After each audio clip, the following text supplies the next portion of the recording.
नमस्कार दोस्तों, मैं राहुल कुमार आप सभी का गीतांजलि परिवार में हार्दिक स्वागत करता हूँ। दोस्तों, आज अपन पढ़ने वाले हैं मोबाइल के बारे में कि मोबाइल क्या होता है, कैसे काम करता है, क्या क्या इसके फंक्शंस होते हैं, 1G क्या होता है, 2G क्या होता है, 3G क्या होता है, 4G क्या होता है। ऐसे सेगमेंट पर आज अपन बात करने वाले हैं।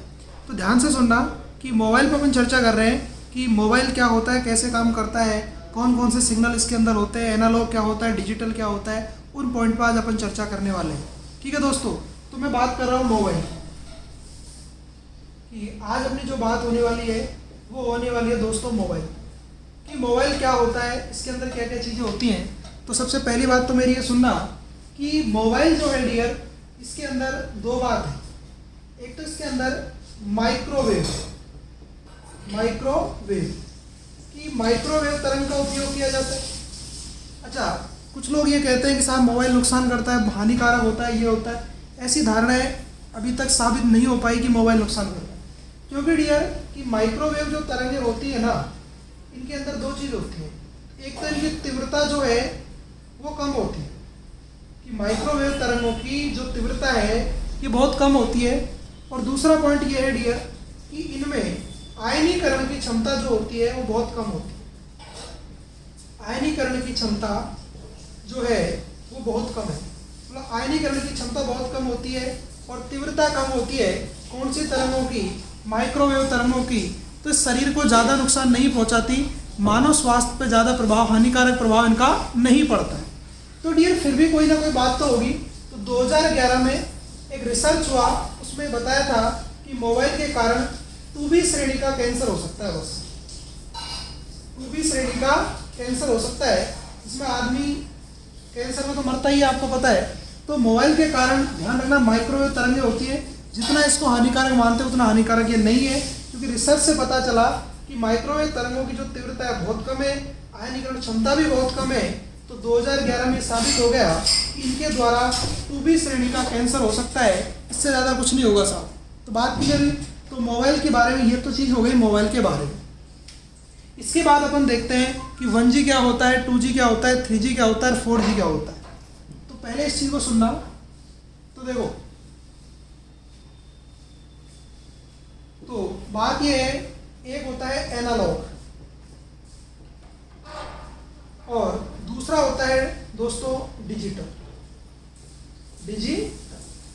ये किसकी बात कर रहे हैं? सिग्नल की। सिग्नल दो प्रकार का होता है, एक होता है एनालॉग सिग्नल, एक होता है डिजिटल सिग्नल। यदि मैं एनालॉग सिग्नल की बात करूं तो इसके अंदर एक प्रकार का ही उपयोग किया जाता है। आयाम का मॉड्यूलन आपने सुना होगा, आवर्ती का, कला का, ऐसे मॉड्यूलेशन सुना होगा। तो एनालॉग सिग्नल के अंदर सिर्फ और सिर्फ किसका उपयोग होता है? वॉइस का, क्योंकि एनालॉग सिग्नल इस तरीके से आगे बढ़ता है, तो सिर्फ इसमें वॉइस आ सकती है। और डिजिटल जो सिग्नल होता है ये मल्टीपल होता है, वॉइस के साथ साथ इसमें SMS जैसी सुविधा भी प्रदान की जा सकती है। तो यदि आपसे पूछा जाए कि एनालॉग सिग्नल का उपयोग किस मोबाइल के अंदर किया गया था, तो ध्यान रख लेना, जो 1G श्रेणी का जो मोबाइल था, ध्यान सुना डियर, ये जो 1G श्रेणी का जो मोबाइल था, इसमें सबसे पहले कौन से सिग्नल का उपयोग हुआ था? एनालॉग सिग्नल का उपयोग हुआ था 1G श्रेणी के अंतर्गत। बात क्लियर होगी। अब काफ़ी बार पूछा जाता है कि G का मतलब क्या है। जैसे पिछली बार राजस्थान SI एग्जाम हुआ, उसमें पूछा था कि G का मीन क्या होता है। तो इस चीज़ को ध्यान रखना, G का मतलब होता है जेनरेशन। G का मतलब क्या होता है? G रिप्रेजेंट करता है किसको डियर? जनरेशन को रिप्रेजेंट करता है G। तो इस चीज़ को क्लियर रखें, ठीक है भाई, जनरेशन को रिप्रेजेंट कर रहा है। तो 1G मोबाइल के अंदर सिर्फ कौन सा होगा? वॉइस होगी, क्योंकि सिग्नल कौन सा है दोस्तों? एनालॉग सिग्नल है। अब अपन बात करेंगे 1G, 2G, 3G और 4G पे, ठीक है भाई।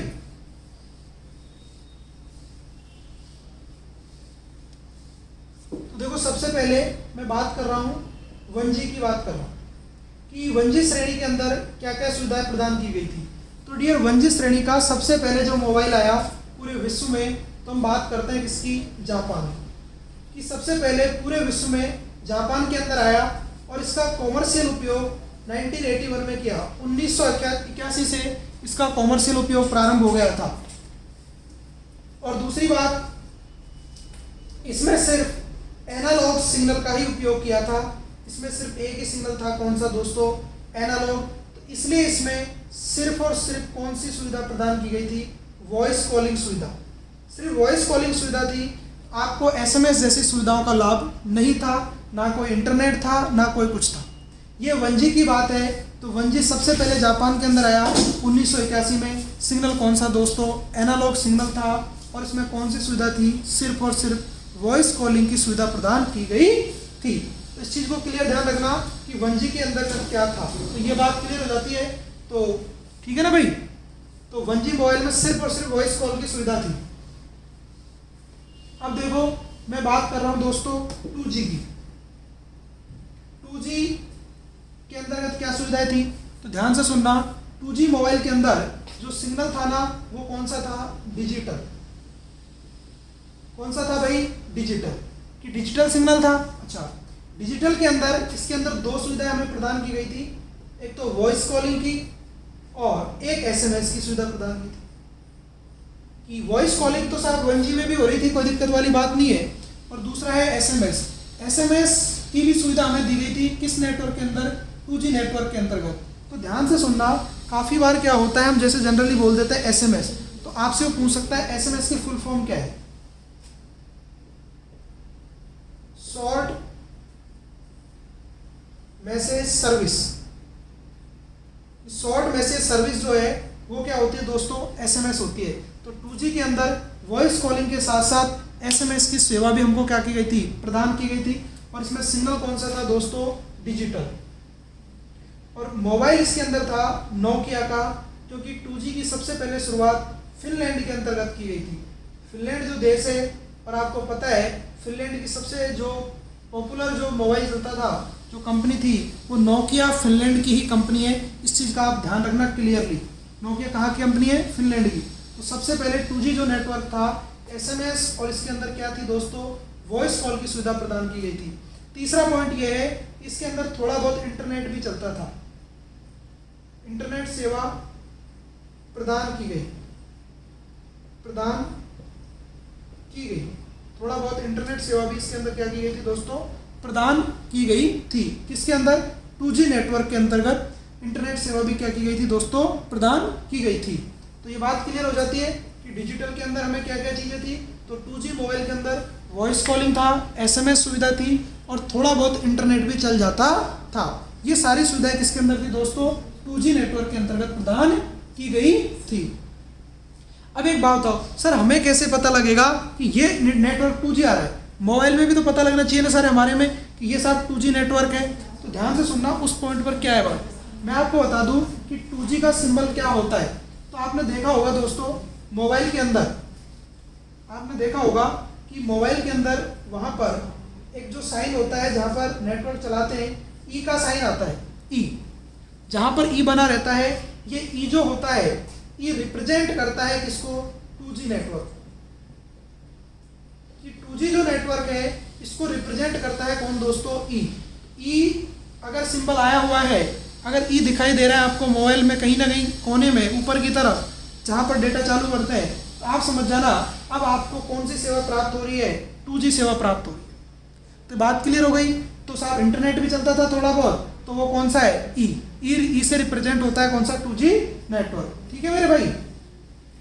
देखो नेक्स्ट, अब मैं बात करता हूँ 3G की। मैं 3G की जैसे ही बात करता हूँ, तो यहाँ मैं कह सकता हूँ मोबाइल क्षेत्र में क्रांति। मोबाइल क्षेत्र में क्रांति आई, कि मोबाइल क्षेत्र में क्रांति आई, क्योंकि 3G मोबाइल आने के बाद पूरे भारत में मोबाइल क्षेत्र में क्रांति आई। पहले आप एक चीज़ को समझना, पहले क्या होता था कि जैसे पूरे गांव में 500 लोग हैं, तो 500 लोगों में से एक आदमी के पास ही मोबाइल है। फिर क्या हुआ, जैसे ही 3G आया ना, मैं सन 2000 के बाद, ध्यान से सुनना, सन 2000 के बाद 3G की शुरुआत हुई। तो 2000 के बाद जैसे 500 लोग हैं गांव में, तो 500 में से 400 लोगों के पास मोबाइल हो गया। तो एक बात बता ना, ये होती है क्रांति। क्रांति का मतलब जबरदस्त मात्रा में वृद्धि हो जाना किसी चीज़ के खिलाफ, वो कहलाती है क्रांति। जैसे 1857 की क्रांति हुई, वो सब उल्टा पुल्टा कर दिया मामला। ऐसी जो चीज़ें होती हैं दोस्तों, ये जानी जाती है किसके नाम से? क्रांति के नाम से। तो 3G नेटवर्क के द्वारा मोबाइल क्षेत्र में क्या आई थी दोस्तों? जबरदस्त मात्रा में क्या आई थी दोस्तों, क्रांति आई थी। अच्छा सब बात तो क्लियर है, चलो हमने मान लिया ये आई थी। अब दोस्तों जो क्रांति आएगी तो उस समय क्या हुआ कि 3G के अंतर्गत एक संस्था है IMT। IMT का मतलब हो गया इंटरनेशनल मोबाइल टेक्नोलॉजी। की जो इंटरनेशनल मोबाइल टेक्नोलॉजी है, जो IMT है, ये संस्था है कि मोबाइल के क्षेत्र में काम करती है।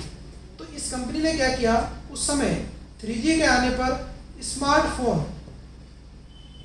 इसकी शुरुआत कर दी थी स्मार्टफोन की। तो ध्यान रख लेना कि 3G नेटवर्क के द्वारा स्मार्टफोन की भी शुरुआत हुई थी। कि आपसे पूछा जाए कि स्मार्टफोन का शुभारंभ कब हुआ, तो ध्यान रख लेना दोस्तों 3G नेटवर्क के द्वारा स्मार्टफोन का नेटवर्क प्रारंभ हुआ। अब बात आती है कि स्मार्टफोन किसे कहते हैं, तो ध्यान से सुनना। जिस मोबाइल में यूट्यूब सुविधा हो, दूसरा ब्राउजर हो, ब्राउजर की सुविधा हो, यूट्यूब हो, ब्राउजर हो, ठीक है, तीसरा टच स्क्रीन हो,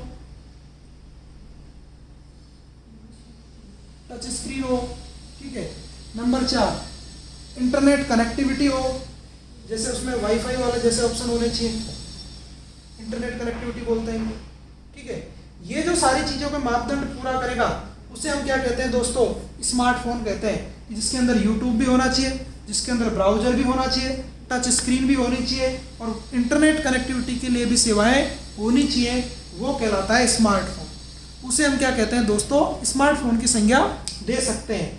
तो 3G नेटवर्क के द्वारा दोस्तों कौन आ गया था, स्मार्टफोन की भारत के अंदर क्या हो गई थी, शुरुआत। तो आपसे यदि पूछा जाए कि स्मार्टफोन की शुरुआत भारत में किस नेटवर्क के साथ हुई, तो ध्यान रख लेना 3G जो नेटवर्क था, इसने पूरे विश्व में, भारतीय के पूरे विश्व में स्मार्टफोन की शुरुआत को लागू कर दिया था। मैंने ये बता दिए कि इनके अंदर क्या क्या सुविधाएं होंगी, ये सुविधाएं होती स्मार्टफोन के अंदर। तो बात क्लियर होगी ना, ये जो मापदंड पूरे करेगा वो स्मार्टफोन कहलाता है, ठीक है दोस्तों। अच्छा, और इसके साथ साथ क्या क्या चीजें आई मैं आपको बता दूं, ठीक है। 2 बड़ी चीज आ गई, एक तीसरा पॉइंट है इसके अंतर्गत, ध्यान से सुनना कि 3G के द्वारा video call, video downloading, video buffering, एक शब्द यहाँ पर बहुत अच्छा शब्द है बफरिंग।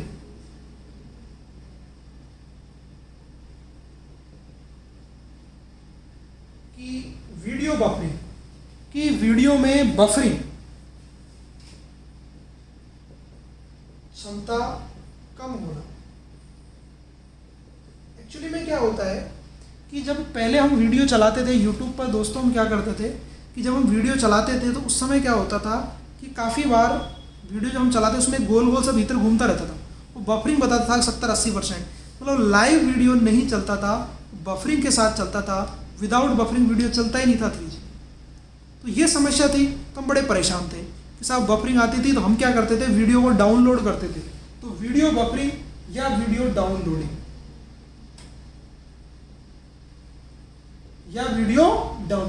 कि वीडियो को क्या किया गया, डाउनलोड भी किया।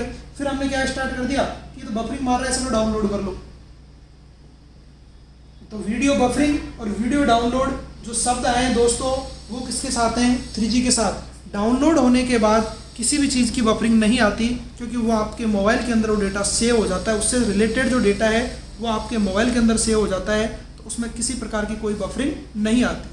तो बात क्लियर हो गई। तो वीडियो बफरिंग एंड डाउनलोडिंग का ऑप्शन था इसमें, ठीक है ना दोस्तों, 3G में। अच्छा, तो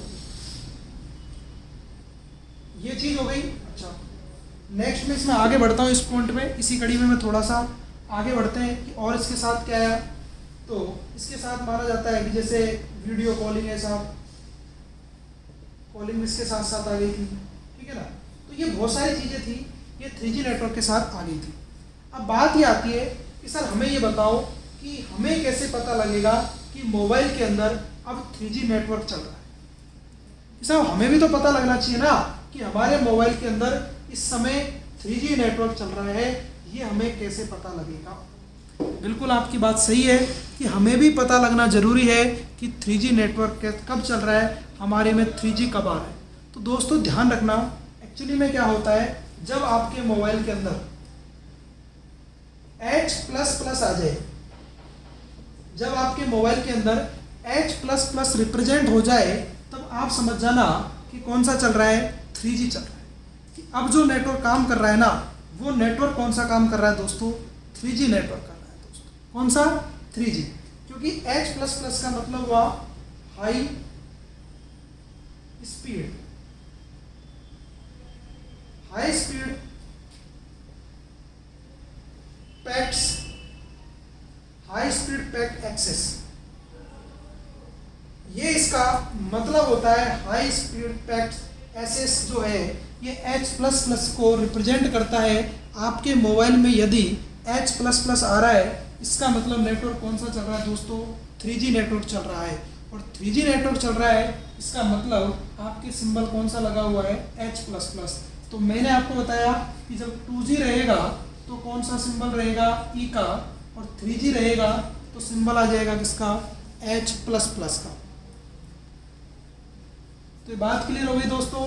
तो ये रिप्रेजेंट किस तरीके से करते हैं, वो इस तरीके से करते हैं। मैंने ये चीज़ आपको बता दी कि हाई स्पीड पैकेट एक्सेस जो होता है ये H प्लस को रिप्रेजेंट करता है, और वो किसको रिप्रेजेंट करता है, वो 3G नेटवर्क को रिप्रेजेंट करता है। तो ये बात भी क्लियर हो जाती है कि 3G नेटवर्क क्या है और किस तरीके से कार्य करता है। ठीक है दोस्तों। नेक्स्ट इसके बाद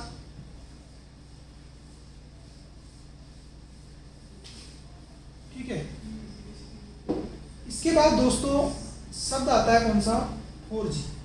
कि 4G नेटवर्क क्या है, कि 4G नेटवर्क क्या है, कैसे 4G नेटवर्क है, उस चीज़ की अपन बात करें। तो दोस्तों ये 4G जो है, इसकी शुरुआत भारत में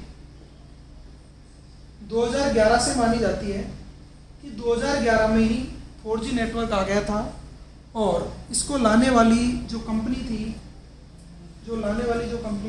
वो कंपनी कौन सी थी, 2011 में ही एक एयरटेल कंपनी थी जो इस 4G नेटवर्क को ले आई थी। कौन सी कंपनी दोस्तों, बात क्लियर होती, ये ले आई थी। लेकिन प्रारंभ, मैं यहाँ लिख देता हूँ प्रारंभ, 2011 से ही मान लिया जाता है, लेकिन पूर्णतः नहीं आई थी। सर पूर्णतः से क्या तात्पर्य है, मतलब पूरे रूप में नहीं आई पाई थी कि साहब एक विशाल रूप में। कोई नहीं जानता था उस समय 2011 में 4G नेटवर्क, कोई नहीं जानता था। तो फिर क्या हुआ दोस्तों, इसके बाद एक जियो कंपनी है जिसकी सितंबर 2016 की डेट मानी जाती है। इस समय कौन सा नेटवर्क आ गया दोस्तों, 4G आया। लेके कौन आया, जियो। लेकिन एयरटेल के बाद जब सितंबर 2016 की एक डेट मानी जाती है कि इस समय जो 4G नेटवर्क था इसको मूलतः लेके कौन आया, फिर जियो कंपनी आई। जियो कंपनी आई और जियो कंपनी ने क्या किया, सब कुछ फ्री कर दिया। कॉल फ्री, नेट फ्री, सब कुछ फ्री की जिंदगी कर दी, जो आज तक हमको अब हमारे समझ में आ रही है कि वास्तव में क्या हुआ। ठीक है, तो मॉडर्नाइजेशन तो हुआ। तो 4G मुख्य धारा में, इसको कहते हैं मुख्य धारा में आना। उस समय बहुत कम लोग हम माने कि 4G चलाते थे, आज हम सब लोग 4G चलाते हैं। तो ये मान के चलो कि 4G नेटवर्क जो है इसकी मुख्य शुरुआत किसने करी थी, जियो के द्वारा की गई। मेनली ये जो आया है दोस्तों, ये किसके द्वारा है, जियो के द्वारा। तो बात क्लियर हो गई, ये किसके द्वारा है, जियो के द्वारा है। तो यहाँ पर एक क्लियर हो जाता है ये चीज। चलो ठीक है, ये तो हो गया बेसिक। इस 4G के साथ क्या क्या चीजें आई, इस 4G के साथ दोस्तों एक शब्द आया, video on demand. Video on demand एक शब्द है। आपने देखा होगा कि वीडियो ऑन डिमांड क्या होता है। मैं एक लैंग्वेज में कहूँ तो अपनी इच्छा अनुसार वीडियो देखना वीडियो ऑन डिमांड कहलाता है। एक लैंग्वेज में कि अपनी इच्छा अनुसार, व्यक्ति की इच्छा के अनुसार कोई भी वीडियो देखना वीडियो ऑन डिमांड की श्रेणी में माना जाता है। देन लेकिन मैं ये भी कह सकता हूँ, आपने देखा होगा कि जो यूट्यूब होता है, यूट्यूब पर कोई वीडियो है, आपने यूट्यूब को खोला, प्लेलिस्ट में बहुत सारे वीडियो होते हैं, उन यूट्यूब पर अपनी इच्छा के अनुसार आपने कोई भी वीडियो प्ले किया, प्ले यदि किया है वीडियो को, तो वो घटना कहलाती है वीडियो ऑन डिमांड। मतलब अपनी इच्छा के अनुसार कोई भी वीडियो देखना वीडियो ऑन डिमांड की श्रेणी में आता है। बस आदमी की इच्छा क्या है उस चीज़ पर डिपेंड करता है। अब हमारी इच्छाएं मतलब हम लोगों की तो हमारे साथ बहुत तरह की इच्छाएं होती हैं, हम तो पता नहीं क्या क्या देखते रहते हैं, वो एक अलग बात है। तो वो आपने अपनी इच्छा के अनुसार देखा, तो आप किस श्रेणी में चले गए दोस्तों? वीडियो ऑन डिमांड की में। आज का जो युग चल रहा है वो चल रहा है वीडियो ऑन डिमांड का। आज जिस सदी से हम गुजर रहे हैं वो सदी है दोस्तों वीडियो ऑन डिमांड की। इस सदी में वीडियो को अपनी इच्छा अनुसार देखा जा रहा है, व्यक्ति अपनी इच्छाओं की पूर्ति कर रहा है। ठीक है दोस्तों, तो ये 4G के द्वारा बहुत अच्छी सुविधा दी गई थी वीडियो ऑन डिमांड की। दूसरी सुविधा थी IPTV। IPTV का मतलब होता है इंटरनेट प्रोटोकॉल टेलीविजन। IPTV का मतलब है internet protocol television. IPTV HD ऐसे लिख सकता हूं मैं, IPTV HD internet protocol television HD में देखेंगे। IPTV का मतलब क्या होता है दोस्तों कि इंटरनेट की सहायता से, ध्यान से सुनना, कि इंटरनेट की सहायता से टेलीविजन के चैनलों को मोबाइल की स्क्रीन पर प्रसारित करना।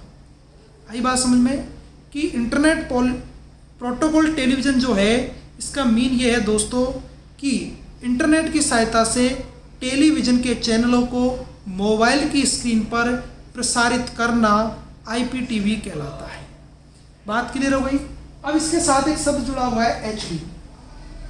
मैं आपको बता दूं, किसी भी चित्र का या इमेज का सबसे छोटा जो प्रारूप होता है, स्मॉल जो पिक्सल होता है, सबसे छोटा जो प्रारूप है वो होता है पिक्सल। सबसे छोटा, कोई भी चित्र का सबसे छोटा प्रारूप होता है पिक्सल। और यदि पिक्सल की संख्या अधिक कर दी जाए, पिक्सल की नंबर बढ़ा दिए जाए, संख्या बढ़ा दी जाए, तो उसे हम क्या कह देते हैं दोस्तों? HD कह देते हैं। उसे हम क्या कह देते हैं भाई? HD। तो इमेज का सबसे छोटा प्रारूप हो गया पिक्सल। पिक्सल की संख्या यदि बढ़ा दी गई तो उसे हम क्या कह सकते हैं दोस्तों? HD कह सकते हैं। तो ये बात भी क्लियर होती है। तो IPTV का मतलब क्या होता है, ये चीज़ आपको समझ में आ गई। क्योंकि आजकल हम HD में ही देखते हैं, बिना HD में तो कोई चीज़ देखते ही नहीं। HD में बिना HD के मजा ही नहीं आता, सब पता ही नहीं लगता कौन क्या है। ठीक है दोस्तों, ये चीज़ भी हो गई। अच्छा, अब बात ये आती है कि सर हमें एक चीज़ बताओ, इस 4G को रिप्रेजेंट किस तरीके से किया जाता है? एक तो होता है LT और एक होता है वोल्टी। IS प्री 2019 का क्वेश्चन है, LT और वोल्टी में क्या डिफरेंट है? बेटा ध्यान रखना, LT वाले जो मोबाइल होते हैं उनमें भी वॉइस कॉलिंग, देखो मैं यहाँ पर पॉइंट लिखा हूँ, point two point voice call. VoLTE mobile में तो हम वॉइस कॉल सब में करेंगे, वॉइस कॉल इसमें भी है। बेटा ध्यान रखना, LT मोबाइल के अंदर जो वॉइस कॉल है ना, बिना इंटरनेट नहीं होगी, इंटरनेट के बिना पॉसिबल नहीं। मतलब वॉइस कॉल और इंटरनेट दोनों जब चालू रहेंगे तभी कोई चीज़ होगी। मतलब आपने क्या कर रखा है कि आपका मोबाइल है LT वाला, उसमें कोने में शो हो रहा है LT, और आपने क्या किया, उसका नेट डेटा बंद कर दिया। डेटा मतलब इंटरनेट बंद कर दिया, तो आप कॉल नहीं कर सकते, विदाउट इंटरनेट कॉलिंग नहीं कर सकते। किसके अंदर? LTE के अंदर। और LTE का मतलब होता है long term evolution. Long term evolution. तो वॉइस कॉल के साथ आपको क्या रखना पड़ेगा? डेटा चालू करना पड़ेगा, अदरवाइज आप वॉइस कॉल का आनंद नहीं ले पाएंगे। विदर वोल्टी की बात क्या है दोस्तों? इसका मतलब हो गया voice over long term evolution. इसके अंदर वास्तविकता में क्या होता है कि वॉइस कॉल है आपके पास, आप वॉइस कॉल कर रहे हो, कोई जरूरी नहीं है विदाउट इंटरनेट, कि बिना इंटरनेट के भी आप वॉइस कॉल कर सकते हो। किसका फंक्शन है दोस्तों? वोल्टी का फंक्शन है। इन दोनों का ही डिफरेंट पूछा था IS प्री 2019 में कि LT और वोल्टी का क्या डिफरेंट है। LT के अंदर बिना इंटरनेट के वॉइस कॉल नहीं कर सकते, वोल्टी के अंदर विदाउट इंटरनेट वॉइस कॉल कर सकते हैं। तो दोनों चीज़ अलग अलग हो गई, तो इस चीज़ को भी ध्यान रखना। इसके बाद अभी मैं आपको बता दूं, 1 दिसंबर 2019 से एक तो कंपनी है एयरटेल और एक कंपनी है जियो, इन दोनों ने क्या किया, चार्ज लेना स्टार्ट कर दिया। मतलब हमसे पैसे लेने स्टार्ट कर दिए, रिचार्ज कराओ। तो दोस्तों एक चीज़ को ध्यान रखना, रिचार्ज तो पहले से ही हो रहा है, लेकिन इन्होंने एक चीज़ का नया फंक्शन दिया 4G के अंदर, वाईफाई कॉलिंग। वाईफाई कॉलिंग, वो LTE वोल्टी थे, ये है वाईफाई कॉलिंग। वाईफाई कॉलिंग से तात्पर्य है दोस्तों कि जिस क्षेत्र में नेटवर्क नहीं है, मैं नेटवर्क की बात कर रहा हूँ, यहाँ पर टावर नहीं आ रहा मोबाइल में, नेटवर्क नहीं है, आप वहाँ पर क्या करो, वाईफाई को ऑन करो और क्या स्टार्ट कर दो, कॉल। ये होती है वाईफाई कॉलिंग। वाईफाई कॉलिंग का मीन होता है कि जहाँ पर नेटवर्क उपलब्ध नहीं है वहाँ पर आप वाईफाई का ऑप्शन करके कॉलिंग प्रारंभ कर सकते हो, ये कहलाती है वाईफाई कॉलिंग। और इसका किसी प्रकार का बिल पे नहीं होता, ये फ्री ऑफ कॉस्ट होती है, जो कि बिल्कुल अपडेट है। ये ध्यान रख लेना, इससे रिलेटेड बात पूछी जाएगी तो, क्योंकि ये 4G का अंतिम चरण होता है। ये होती है क्या दोस्तों, वाईफाई कॉलिंग। थैंक यू दोस्तों, मिलते हैं नेक्स्ट क्लास में।